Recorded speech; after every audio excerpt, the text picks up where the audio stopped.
Sluit nou gerus aan by kruispad.com se aanlyn erediens.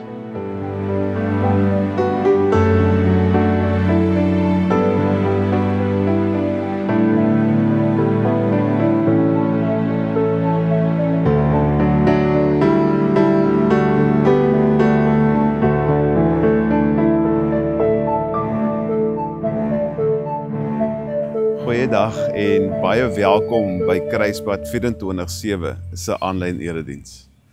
Wat 'n voorreg is dit nie om weer in Jesus se voetspore te kan stap as toe hy hier op aarde was. Ja, dit is nie altyd maklik nie, maar dit maak ons net weer wakker om te sien waardeur Jesus moes gegaan het. Dit was deel van God se plan om ons mense te red. En hoe wonderlik is dit nie dat God se plan vir ons waar geword het. Hoe swaar dit ook al vir Jesus was om hier op die aarde te stap. Dis die planmaker God wat jou nou kom groet en vir jou sê, welkom hier. Hierdie is nou heilige grond, want ek, die almagtige God, is nou hier. Genade en vrede vir jou.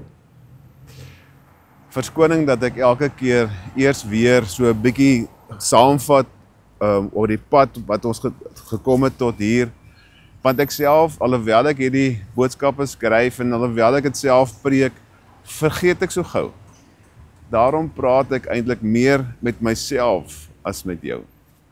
Onthou, die lydenstyd is 'n tyd waarop ons op Jesus se lyding en wat hy vir ons hier op die aarde kom doen het, fokus, sodat ons 'n kykie kan kry waardeur Jesus moes gaan om in ons plek vir ons sondes die straf te vat.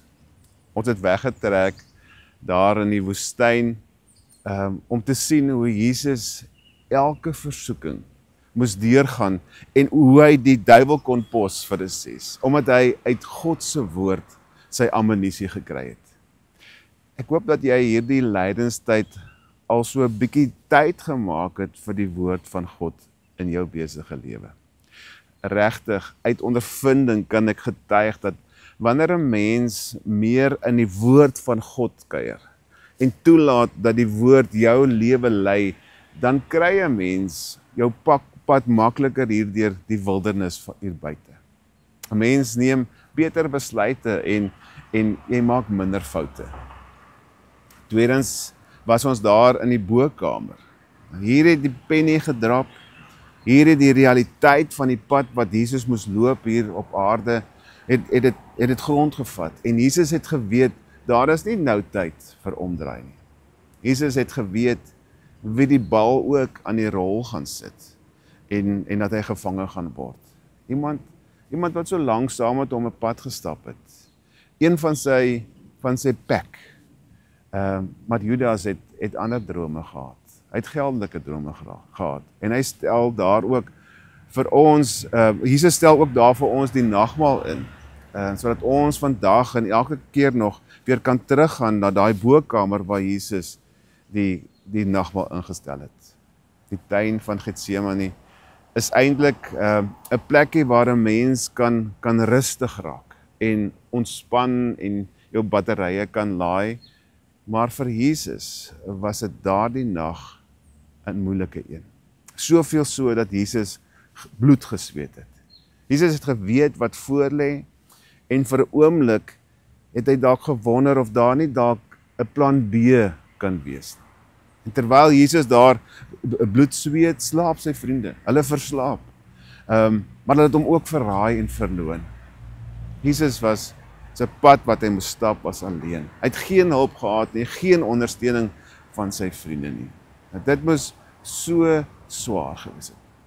Maar dit was deel van die pakkie wat hy moes dra. Dit was deel van die meesterplan. Hoe erg moes dit nie vir Jesus gewees het nie. Die ergste seker is toe Jesus sy vertroue aan hom met 'n liefdesdaad 'n soen kom verloor. Hierdie is verseker nie ligte musiek nie. En dalk nie vir ons altyd weer 'n lekker pad om saam met Jesus te stap nie. Maar ons moet saam met hom daardeur deur. Ons moet saam met Jesus of agter hom aanstap om te verstaan waaroor dit regtig gaan. Met die doel dat ons werklik sal verstaan en vandag dan anders sal leef, as gevolg van wat die Verlosser vir ons gedoen het. Vandag kom die teksgedeelte uit 'n ander hoek as wat verwag word. Dit kom uit die Ou Testament, uit Jesaja 53. En dit is 'n hoofstuk wat prominent is en is een van 4 hoofstukke wat Jesus se koms na die aarde voorspel. Die volk was in ballingskap en hierdie gedeelte het vir hulle hoop gegee dat daar wel uitkoms een of ander tyd gaan opdaag. En hierdie is nie net 'n profesie van Jesus se lyding en verwerping nie, maar ook van sy verheerliking. Daar is 'n rede hoekom ek vandag hier by hierdie huis, pragtige ou huis in ons dorp staan, want die magistraatkantoor is net hier om die draai. Ons kan nou nie daar opneem nie, maar daar's te veel heininge en ligte skyn nog, maar dit is op dieselfde perseel. En vandag gaan ons so 'n bietjie kyk na Jesus wat in die howe was in sy tyd. Kom ons raak rustig en ons luister na God se woord en spesifiek na die voorspelling van Jesus se koms na die aarde.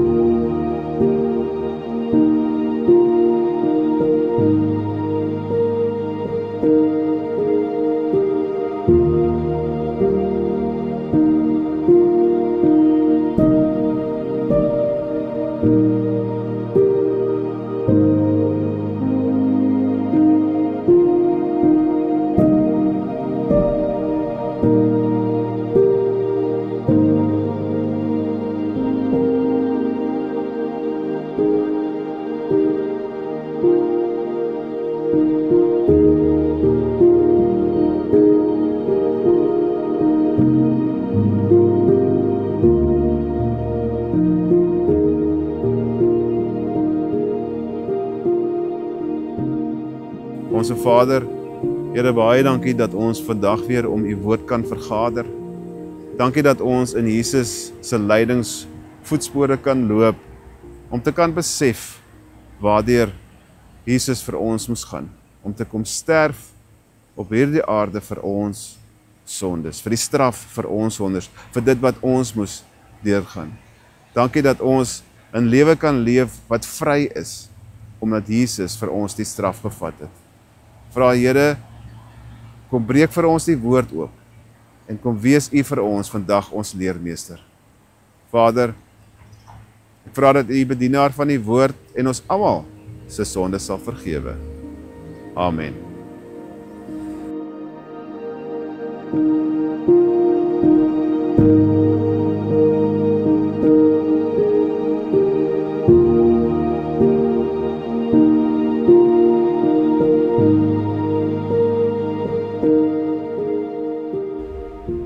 Wie het dit geglo toe hulle dit vir ons vertel het? Wie het raak gesien dat dit die Here is wat dit deur sy krag doen? Sy dienaar het onverwags na vore gekom. Hy was soos 'n boomwortel wat dit reg kry om in droë grond te groei.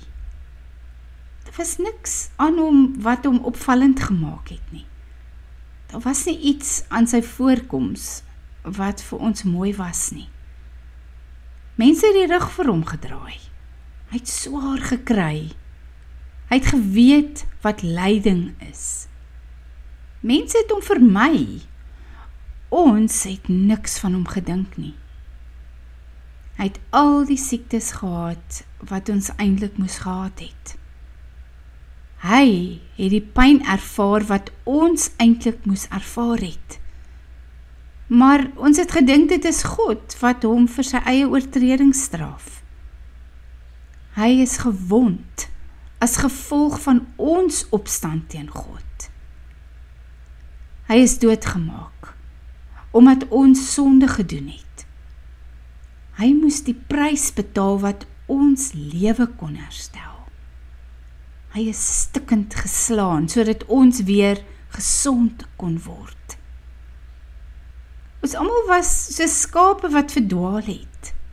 Elkeen het sy eie koers gekies. Maar die Here het al ons sonde op hom laat neerkom.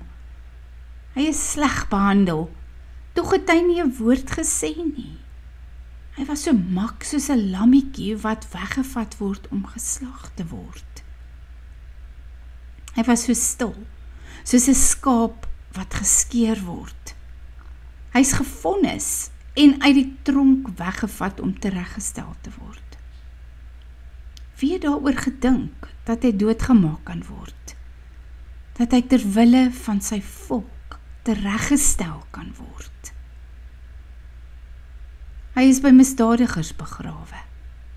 Sy graf is tussen sondaars. Al het hy hom nooit aan geweld skuldig gemaak nie, selfs nie eens leuens verkoop nie. Die Here wou gehad het dat hy in ons plek geslaan moes word en in ons plek seer kry. Omdat hy homself aangebied het om ander se straf te dra, sal daar vir hom 'n nageslag wees. Sy naam sal nog lank bly lewe. Hy het gedoen wat die Here gedoen wou hê. Nadat hy so swaar gekry het, sal hy sien wat daarvan gekom het. Hy sal tevrede wees met wat hy gedoen het. My dienaar was aan my gehoorsaam. Hy sal baie ander ook gehoorsaam aan my maak. Hy sal die straf op hulle sonde wegvat. Ek sal vir hom 'n plek gee tussen die belangrikes. Hy sal deel hê aan hulle eer. Hy was bereid om sy lewe op te offer. Hy het hom gewillig saam met die misdadigers laat tel. Hy was bereid om in te staan vir baie mense se sondes. Hy het vir die oortreders gepleit.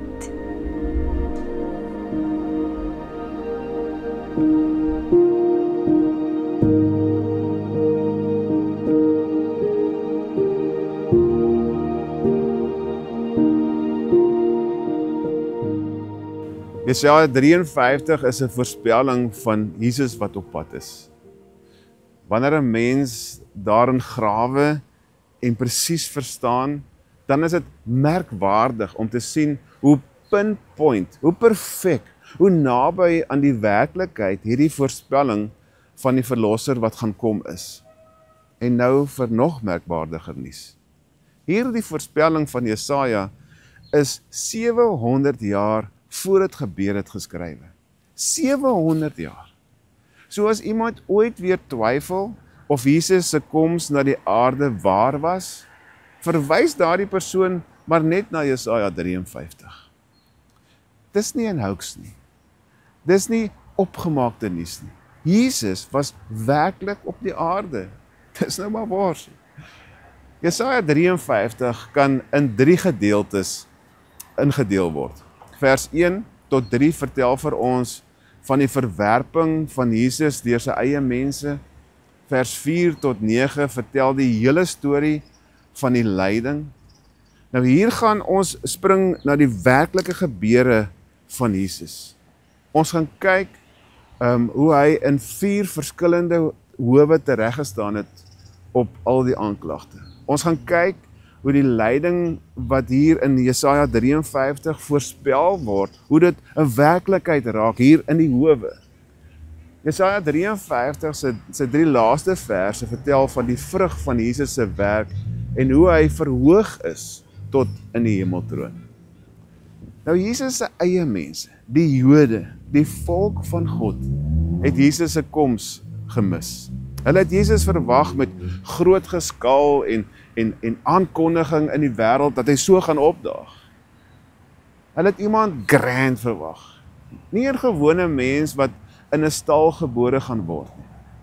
Hulle het verwag hy gaan 'n wêreldse koning wees. En die bestaande heersers gaan hy omvergooi en beheer neem oor die wêreld. Jesaja het 'n paar keer vir die Israeliete vertel van die verlosser wat op pad is. Hy het 4 hoofstukke daarin afgestaan. Maar hulle hoor nie en hulle glo nie. Dalk was dit omdat hulle God se arm of eintlik God se krag en almag nie raak gesien het of daarin geglo het nie.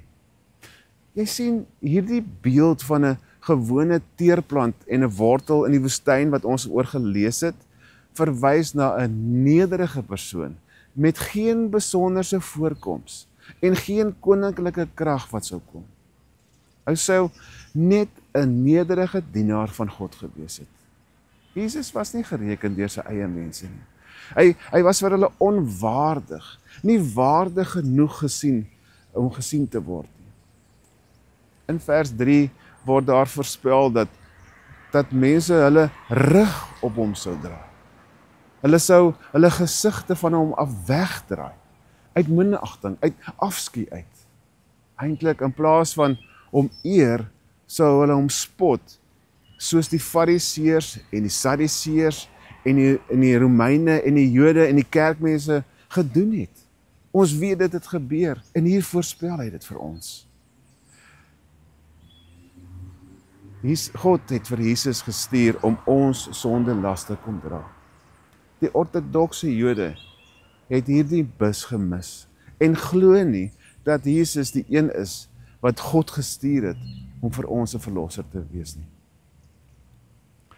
Van die midde van die eeue af, van die begin, ja, in die middelse eeue, het die Jode Jesaja 53 anders begin interpreteer as Jesus se koms na die aarde. Dit was so erg dat die hoofstuk later in die sinagoges uit die leesrooster verwyder is. As jy vandag na die Jode gaan op straat, daar in Jerusalem, dan weet hulle nie van die gedeelte in hulle Bybel nie. En dit is so jammer dat hierdie voorspelling het waar geword. En nou mis hulle dit. Nou gaan Jesaja oor en voorspel wat met Jesus gaan gebeur as hy hier op aarde klaar is en vir die mense gesterf het aan die kruis. Ja, hy gaan swaar kry. Hy gaan 'n las dra, soos 'n juk wat 'n slaaf sleep. Jesus gaan verkeerdelik as 'n misdadiger gesien word. Hy gaan mishandel word. Hy gaan wreed hanteer word, soos 'n lam ter slagting gelei word. So gaan Jesus sonder enige teenstribbeling ook die pad stap. Soos 'n skaap wat geskeer word, sê Jesaja, gaan Jesus rustig wag dat elkeen maar doen wat hy moet doen. Jesus het geduldig sy las gedra, want hy weet waar dit pas in God se plan. Hy weet waarin hy op pad is. Hy ken die doel van sy lewe. Jesaja voorspel dat Jesus gaan stil bly. Hy gaan niks sê nie, want hy weet mos. Vers 8 voorspel dat Jesus gevonnis gaan word, dat hy uit die tronk uitgeneem gaan word om tereggestel te word. Ook hier sê Jesaja, gaan Jesus hard en wreed behandel word. Hy word onwettig skuldig bevind. En het glad nie 'n regverdige voorgehad nie. Wel eintlik verhore, want daar was 4, nie eintlik 5. Nou hierdie voorspelling van Jesaja 700 jaar tevore, het dit so wonderlik presies voorspel wat werklik gebeur het. Kom ek neem jou net gou van die voorspelling af, na wat werklik gebeur het, waardeur Jesus regtig moes gaan. Maar net gou weer die tydlyn daai tyd. Eers was Jesus in die bokkamer, waar hy alles wat die naweek gaan gebeur het, aan sy manne verduidelik het. Toe is hy en sy 3 vriende na die tuin toe, waar Jesus tot God gebid het en bloed gesweet het, en sy maters aan die slaap geraak het. Toe het Judas gekom en hom verraai. Dit was alles in die middel van die nag. En wat gebeur toe? Die soldate en die kerk se wagte het nou gedoen wat hulle moes doen. Hulle het vir Jesus gevange geneem. Maar waarheen nou? Dis in die middel van die nag. Onthou, die Romeine en nie die Jode was in beheer nie. En omdat die Romeine in beheer van die land was, mag net hulle iemand tot dood veroordeel het. Maar hulle vat toe nou eers vir Jesus na Annas toe. En hy was die vorige Joodse hoëpriester, maar het nog baie aansien gehad en groot politieke invloed. Hy was soos 'n, kom ons sê, 'n politieke godvader gewees. Annas het vir Jesus ondervra, maar hy het geen regterlike uitspraak gemaak, want hy kon nie. Jesus het hom wel geantwoord toe hy hom gevra het wie hy is, het Jesus vir hom gesê, maar jy kan getuies inroep. Ek het niks onwettig gedoen nie, ek het niks geheimsinnig gedoen nie. Een van die soldate het toe vir Jesus net daar deur die gesig geklap. Annas kon niks doen nie. En stuur toe vir Jesus na die heersende party wat hoof was van die Joodse raad. Kajafas. Hy het al voor Jesus se inhegtenisneming, het hy planne gemaak om Jesus ter dood te veroordeel. Jesus, jy sien, Jesus was 'n probleem vir die Jode. Jesus het branders gemaak en die Joodse volk in ongus gebring by die Romeine. En daarom wou hy Jesus uit die weg uitry. By Kajafas is niks aan Jesus se kant. Hulle vergader in die nag wat onwettig was, want volgens wet moes hulle alle verhore in die dag plaasvind. Valse getuies is ingeroep, maar hulle stories het ook nie lekker ooreengeloop nie. Toe Jesus op Kajafas se vraag antwoord of hy regtig Christus is, en Jesus antwoord, ek is, skeur Kajafas sy klere, en daar is chaos. Die soldate takel vir Jesus, hy word geslaan, daar word op hom gespoeg, hy word gespot. Sien jy die voorspelling van Jesaja 53, wat waar word? Maar die verhoor jy op niks, want Kajafas is 'n Jood, en soos hy gesê het, slegs die regerende party mag mense ter dood veroordeel. En daarom word Jesus na die volgende, die derde hof geneem, na Pilatus, wat die gouverneur van Judea was. Hier verander die aanklag op, die Joodse leiers verander sommer die aanklag van Jesus. Hulle sê Jesus het gesê, hy is die koning. Nou volgens hier die aanklag bedreig Jesus die keiser, die Romeinse keiser van die dag. En daarom kan die gouverneur vir Jesus aankla en selfs veroordeel tot die dood. Pilatus vra vir Jesus of hy die koning is. En Jesus antwoord, nie van hierdie wêreld nie. Pilatus kry niks teen Jesus nie, en daarom verwys hy hom na die volgende hof, die van die gouverneur van Galilea, Herodes Antipas. Dis mos hier in Judea waar Jesus die meeste van sy tyd opgetree het. Herodes was baie opgewonde om vir Jesus te sien, want hy het verwag dat Jesus gaan 'n paar wonderwerke vir hom doen. Maar hulle dryf die spot met Jesus. Hulle trek vir hom 'n kleed aan en maak asof hy 'n speelding is. En Jesus sê niks. Jesus doen niks nie. Net soos wat voorspel is, 700 jaar terug. Jesus word weer daarna teruggestuur na Pilatus toe, die 5de hof. Pilatus weet Jesus is onskuldig en vra vir die Joodse leiers en die ander Jode wat daar saamdrom wat hulle dink. Hulle skree, kruisig hom.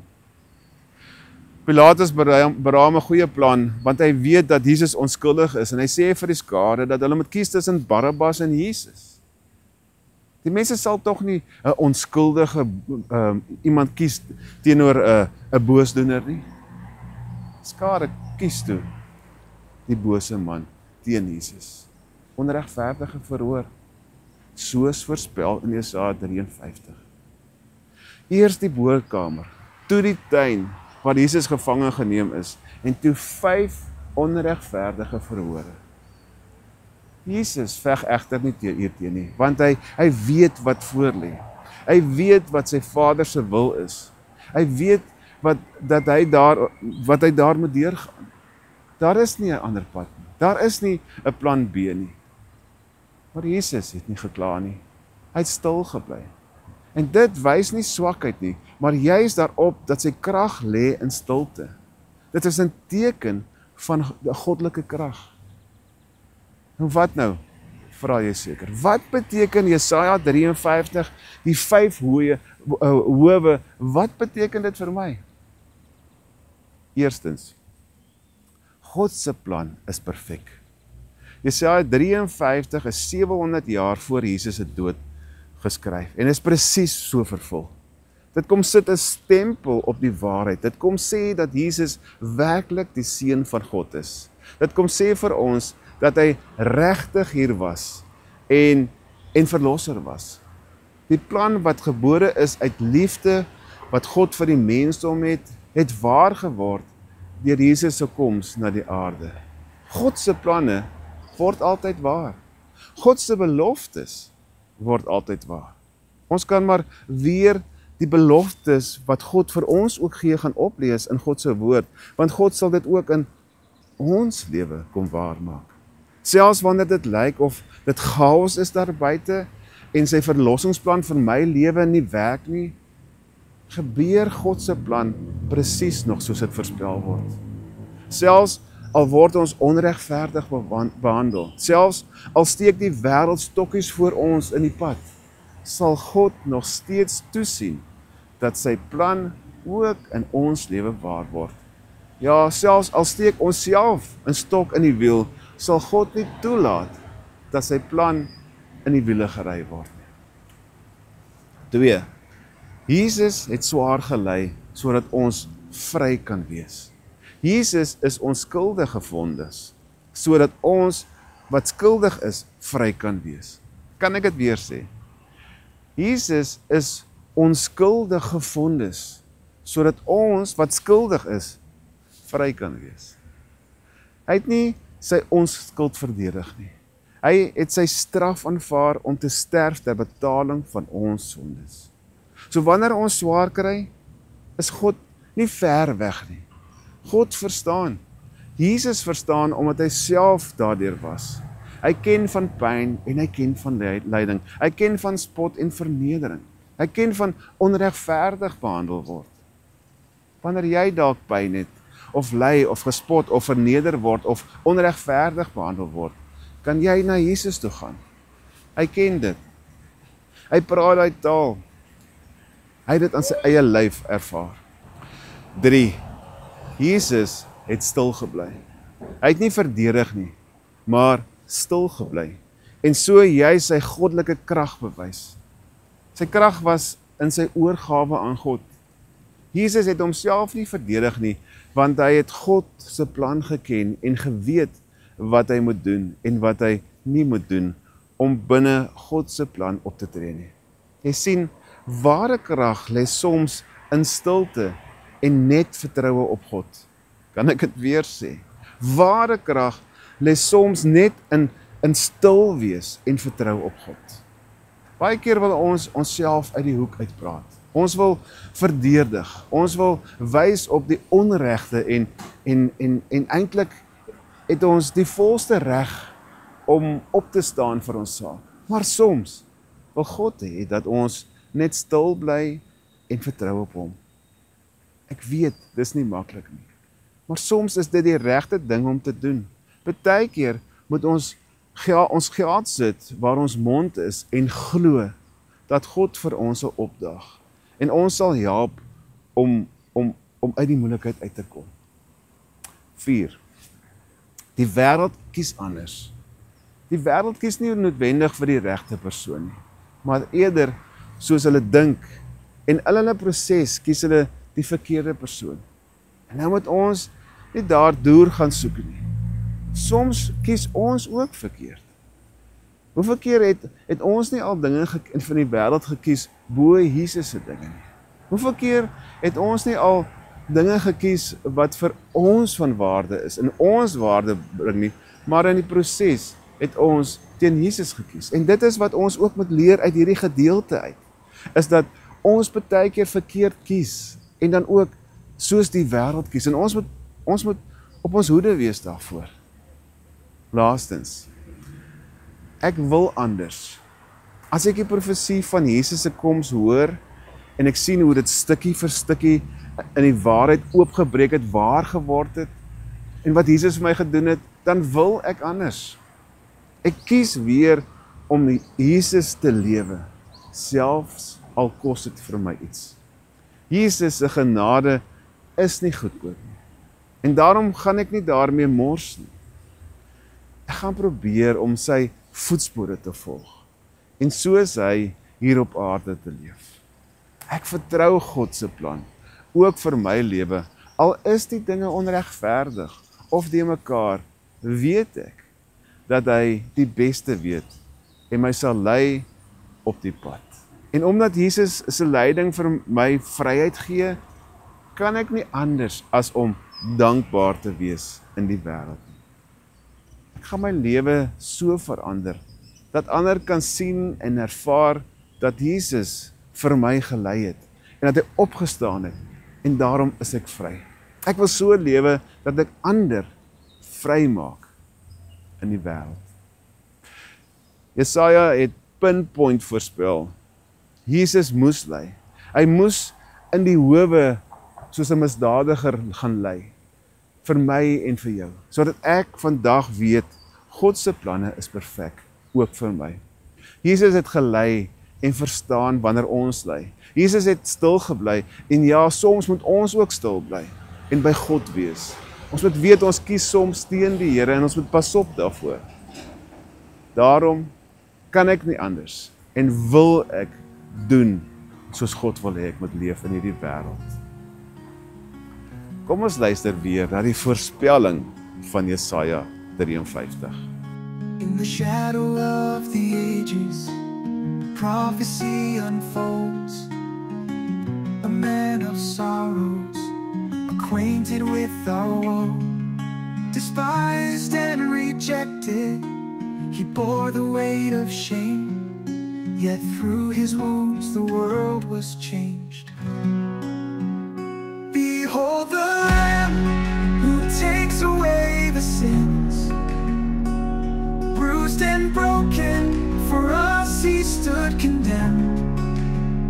The light of life, in darkness he was slain. But through his suffering, we are born again.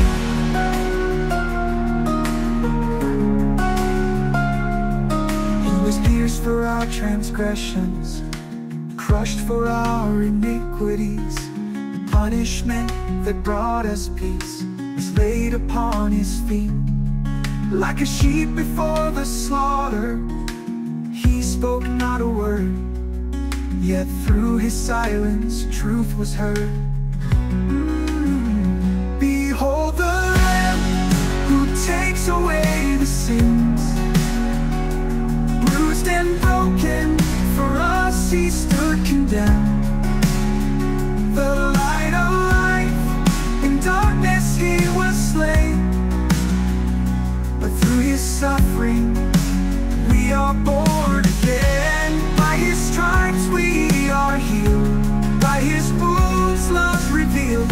He was cut off from the land of the living, but in his death life is given.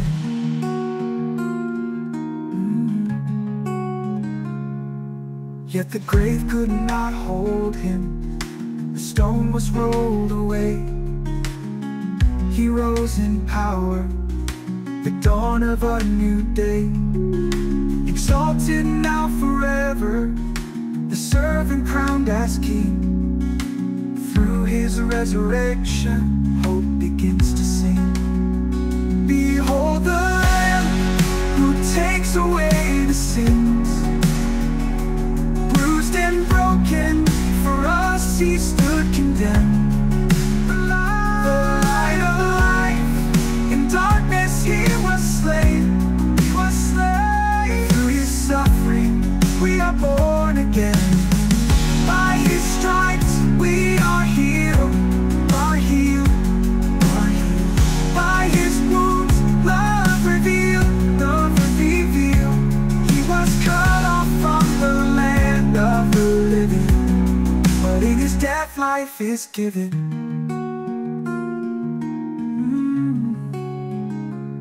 Now we stand in awe of grace, for the servant bore our place. In his triumph we are free. All glory to the one who lives in victory. Die laaste 2 verse van Jesaja 53 vertel van die vrug van Jesus se offer. Jesus is gekruisig, maar het weer opgestaan uit die dood. Jesus het ook teruggevaar na God toe en sit nou aan God se regterhand. Jesus het sy opdrag suksesvol voltooi. En ons is ook op pad soontoe. Ons het so 'n groot toekoms om na uit te sien. Alles moontlik gemaak deur Jesus se leiding. Mag jou lewe anders wees. Mag jy werklik 'n verskil gaan maak, omdat jou broer Jesus vir jou 'n lewe na hierdie lewe bewerkstellig het.